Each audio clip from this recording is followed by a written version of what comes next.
बात कही और सही बात भी है कि जो सड़क किनारे बैठा हुआ है अपनी छोटी सी झोपड़ी लेकर, जिसका वोट भी पड़ता है, और कई बार ये भी आती है पुष्पेंद्र जी कि भाई हमें क्या करना, सरकारें आती जाती है, हमें अपना रोटी कपड़ा और मकान मिल जाए, लेकिन शायद इस बार वो चीज बदली है कि अगर जम्मू कश्मीर से लेकर कन्याकुमारी तक कोई भी परेशानी आती है तो उस परेशानी के कारण से हमारे रोटी कपड़ा और मकान पर भी इफेक्ट पड़ेगा। इसलिए that is like nation first. आपने वीर सावरकर की भी चर्चा की बात की और इस समय ये चीज भी बड़ी चर्चा में है कि जिसे हम क्रांतिकारी को, जिसे हम शुरुआत से ही, बचपन से ही उनके उपाख्य में वीर पढ़ते आ रहे हैं, आज उसके बारे में भी नैरेटिव चेंज होने की कोशिश हो रही है। पुष्पेंद्र जी, वीर सावरकर ने जब संगठन बनाया था तो उसमें 25 किताबें उन्होंने तय की थी कि मेरे संगठन के लोगों को ये 25 किताबें पढ़नी जरूरी है, उसके बाद में वो इसका मेंबर बन सकेगा। परेशानी की बात ये आती है कि आज का हमारा जो एजुकेशन सिस्टम है वहां पर हम अपने जीविकोपार्जन के अलावा कुछ पढ़ नहीं पाते हैं और शायद इसलिए हम तथाकथित पढ़े लिखे होते हुए भी अनपढ़ जैसे रह जाते हैं। जब तक वह मानसिकता इतनी स्ट्रांग नहीं होगी, एजुकेशन सिस्टम में बहुत आमूल चूल तरीके से बदलाव नहीं होगा, तो कभी वीर सावरकर, कभी सुभाष चंद्र बोस, कभी लाल बहादुर शास्त्री, ऐसे लगातार कोई ना कोई बातें आती रहेंगी और हमारा ध्यान जो है वो सही मुद्दों से भटकाती रहेगी। देखिए, शिक्षा पद्धति के बारे में या शिक्षा की जो हमारे यहाँ नीति बनी, एक बड़ा नैरेटिव ऐसा क्रिएट किया गया कि अंग्रेजों ने, मैकाले ने जो शिक्षा दी उससे हम खराब हो गए।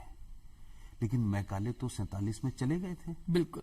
अब ये दुर्भाग्य है कि मैकाले की कार्बन कॉपियों के लोग सत्ता पे बैठे, लेकिन भारत के पहले शिक्षा मंत्री वो तो मक्का में पैदा हुए थे और 56-57 में शायद उनका स्वर्गवास हुआ। जी, मौलाना आजाद। हाँ, मौलाना आजाद साहब। मैं एक बात कहना चाहता हूं, अगर आपका टीचर जी, जो जिसको आप अपना आइडियल मानते हैं, अगर आपको यह पता चल जाए कि यह डरपोक है और झूठा है और कई साल बाद पता चले आपको, जब आप बड़े हो जाए, तो आपको हमेशा रहेगा कि मुझे एक ऐसे आदमी ने पढ़ाया जो अपने समय में सच बात नहीं कह पा रहा था। भारत के पहले शिक्षा मंत्री, क्योंकि हमारे यहां लोग कुछ बातों को बोलने से कतराते हैं, लगता है अरे नहीं ये नहीं, डोंट टच, नहीं ये तो कुछ ऊपर के लोग हैं।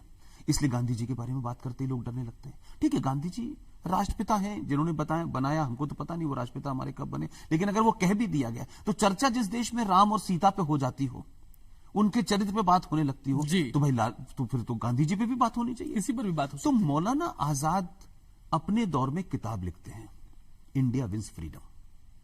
अच्छा। और वो किताब शाया हो जाती है। लेकिन वही मौलाना साहब जो भारत के पहले शिक्षा मंत्री थे, और शिक्षा मंत्री को इसलिए ईमानदार होना जरूरी है कि उनके दौर में हर बनी पॉलिसी इस देश की आने वाली 100 पीढ़ियों को निर्धारित करेगी। बिल्कुल। उन्होंने जो किताब लिखी, और किताब लिखने के बाद उन्होंने उसमें 30 पन्ने नहीं लिखे और अपनी वसीयत में कह के गए कि मेरी मौत के 30 साल बाद, यानी वो कौन सी ताकतें थी जिसका उन्हें डर था कि ये 30 पन्ने मेरी मौत के बाद मेरी किताब में जोड़ दिए जाए। अच्छा, मौत के 30 साल बाद 30 पन्ने जोड़ दिए जाए। वो 30 पन्ने जो थे वो जोड़ दिए जाए। अब ये देश को नहीं बताया गया, और वो तमाम सारे लोग, खासतौर से वो कांग्रेस के थे, तो कांग्रेस के ऑफिस में उनकी तस्वीर तो टंगी रहती है जी। और हम बड़े गर्व से कहते हैं कि साहब मौलाना आजाद हमने भारत के पहला शिक्षा मंत्री थे।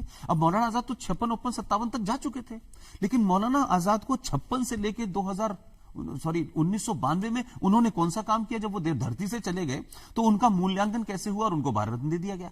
तो हमारे यहां पॉलिटिकल नफे नुकसान के तहत अवार्ड भी बढ़ते हैं, लोगों को बड़ा भी किया जाता है, छोटा भी किया जाता है। अब इत्तेफाक से ओरिएंटल पब्लिकेशन ने वो 30 पन्नों के साथ उनकी किताब मार्केट में आ गई। अब अगर आप उन 30 पन्नों को पढ़ लें तो आपको लगेगा जिन्ना तो बेचारा बड़ा भोला आदमी था। तो सवाल यह है कि आप जो चीज उस वक्त की है, कम से कम उस लिखे को तो पढ़ें, उसको तो बताएं। ये महानता का चादर जिसने महान ओढ़ लिया, हम उसके बारे में बात नहीं। और हमारा तो अजीब देश है भाई, यहां भगवानों के बारे में बात हो जाती है, उनके चरित्र के बारे में बात हो जाती है, उनके खुलेआम उनके बारे में, लेकिन जो पुरुष हैं वो इतने महान है कि उनके बारे में बात करते ही आपको लगा नहीं साहब ये बात नहीं हो सकती। अरे गांधी जी के ऊपर हजारों बातें हो सकती हैं, उनके निजी जीवन पे हजारों, यहां से लंदन से लेकर लोग कहां कहां लिख रहे हैं। तो वीर सावरकर के बारे में बात करते ही जो राइटिस्ट फोर्सेज हैं या नेशनलिस्ट फोर्सेज हैं, वो इस बात से क्यों डरती हैं कि वीर सावरकर ने यह कहा था, हम ओन करते हैं भाई। वीर सावरकर के बारे में वो अच्छे थे, बुरे थे, वो वीर थे, ये कौन तय करेगा? क्या आज जो लोग वीर सावरकर को कह रहे हैं कि वो वीर नहीं थे, क्या जो लोग आज वीर सावरकर के बारे में कह रहे हैं कि वो महान नहीं थे, मैं उनसे कहता हूं कि जरा माजी में जाएं, पास्ट में जाएं और अपने ही बड़े नेता और कद्दावर नेता, क्या श्रीमती इंदिरा गांधी से बड़ा कोई कांग्रेसी लीडर है जिसका यह कद हो? कोई कह सकता है कि इंदिरा गांधी से हम बड़े हैं? इंदिरा गांधी ने 1980 में वीर सावरकर स्मारक को चिट्ठी लिखी है और उस चिट्ठी में लिखा है कि सावरकर इस धरती का सबसे महान सपूत था, great freedom fighter and a great son of this country. क्या इंदिरा गांधी से भी ज्यादा कुछ लोग समझदार हैं? आज की कांग्रेस जो बोनो की कांग्रेस है, वो इंदिरा नेहरू की कांग्रेस तो नहीं है। इंदिरा गांधी से आपका मतभेद हो सकता है, लेकिन कुछ मुद्दों पे इंदिरा गांधी से आप एक राय रख सकते हैं। जब राष्ट्र की बात आई तो उन्होंने बहुत सारे काम ऐसे किए हैं, हो सकता है पॉलिसी, लेकिन इस देश में उन्हीं इंदिरा गांधी ने वीर सावरकर के ऊपर 20 पैसे का टिकट जारी किया। उसे लोग भूल जाते हैं कि भूल नहीं जाते हैं, हाँ, भुलाने की लोग कोशिश करते हैं। इसलिए मैं कह रहा हूं कि दोनों पक्ष सामने रखें। मैं तो उन्हीं लोगों की जो आज जिस विचारधारा के लोग हैं वो अपने लीडर को पढ़ लें। और दूसरी बात आपको बताऊं, 1904 में कांग्रेस पार्टी का जो प्रेसिडेंट था, हेनरी कॉलर उसका नाम था। हेनरी कॉलर ने जो सावरकर के बारे में लिखा है उसको पढ़ लें।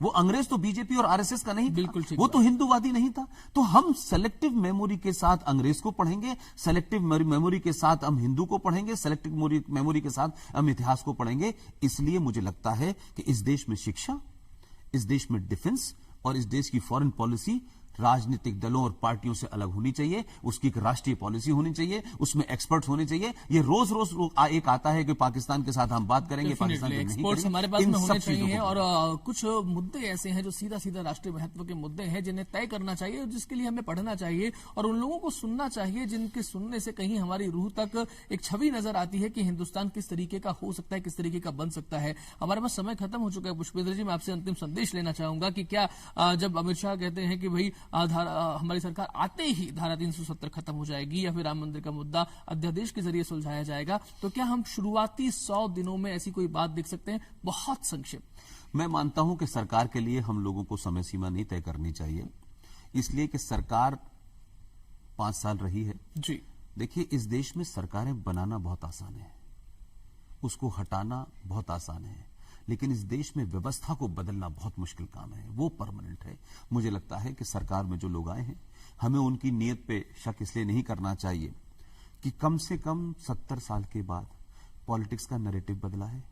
अब लोग चावल और दाल और कपड़े और टीवी के ऊपर वोट नहीं दे रहे हैं, लिहाजा सरकार की एक स्टेट क्राफ्ट होती है, उसमें इंटरनेशनल डायमेंशंस होते हैं, उसके हिसाब से मुझे लगता है। हाँ, लेकिन मैं ये बात जरूर कहूंगा कि आप सारी पॉलिसी करें, लेकिन जो राष्ट्र के हित मुद्दे हैं उनको प्रायोरिटी दें। वो 100 दिन में दें, 200 दिन में दें। मैं उसमें इसलिए नहीं बांधना चाहता कि ये बांधने से सरकारों पे एक दबाव बनेगा, लेकिन ये जरूर कहता हूं कि राष्ट्रीय मुद्दों को देश के हर चौराहे पे, हर शहर में लोग उठाएं, बताएं, चिल्लाएं, मोमबत्ती निकालें, लोगों को संसिप्त बनाएं। ये बहुत महत्वपूर्ण है। डेफिनेटली पुष्पेंद्र जी, आपने बहुत अच्छी चर्चा हम लोगों के साथ में की है। मुझे लगता है कि जो लोग भी इस प्रोग्राम को देखेंगे उन्हें उनकी आंखें तो बहुत खुलेंगी, खासतौर पर उनके दिल की गिरहें भी खुलेंगी कि क्या कुछ हिंदुस्तान में ऐसा है जो हमें नहीं बताया गया और हम उसके बारे में जानकारी प्राप्त कर सकते हैं। सोर्सेज हमारे पास में है, इंटरनेट हमारे पास में है, सोशल मीडिया हमारे पास में है, लाइब्रेरीज हमारे पास में है, किताबें हमारे पास में है और आप जैसे लोग हमारे पास में है जिनसे